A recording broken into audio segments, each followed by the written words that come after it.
B Ed 24-26 ব্যাচে যে suggestion 1.4 language across curriculum তার প্রবাবেল কিছু কোয়েশ্চেন এবং সাজেশন দেওয়া হলো। Group A, group B, C থেকে তোমাদের টোটালে 35 মার্কসের কোয়েশ্চেন পড়ে এবং তোমরা জানো তোমাদের টেলিগ্রাম গ্রুপের লিঙ্ক এখানে দেওয়া আছে এবং তার সঙ্গে তোমরা প্রত্যেককেই এই টেলিগ্রাম ছাড়াও ইউটিউবে জয়েন করতে পারো বাংলা ভার্সন এবং হিন্দি এবং ইংলিশ এই তিনটে ভার্সনের কোয়েশ্চেনের অ্যান্সারের জন্য।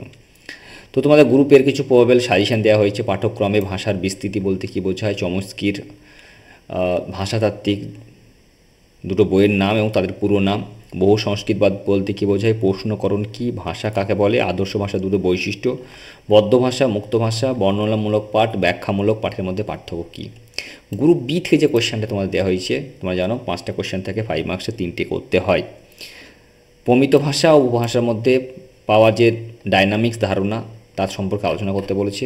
কোয়েশ্চেন নাম্বার 2 শ্রেণীকক্ষে প্রশ্নকরণে গুরুত্ব সংক্ষেপে আলোচনা করতে বলেছে। কোয়েশ্চেন নাম্বার 3 স্কিমা তৈরিতে শিক্ষকের গুরুত্বপূর্ণ ভূমিকা। কোয়েশ্চেন নাম্বার 4 বিদ্যালয়ের ভাষার প্রকৃতি বর্ণনা। গৃহভাষা ও আদর্শ ভাষার মধ্যে পার্থক্য, পাঠপ্রণালীর প্রকৃতি। এই গেল গ্রুপ বির কোয়েশ্চেন। এরপর গ্রুপ সির যে কোয়েশ্চেন আছে, যেখানে একটা করতে হবে 10 মার্কসের, চমস্কির ভাষা সম্পর্কিত তথ্যের প্রধান বৈশিষ্ট্য 1।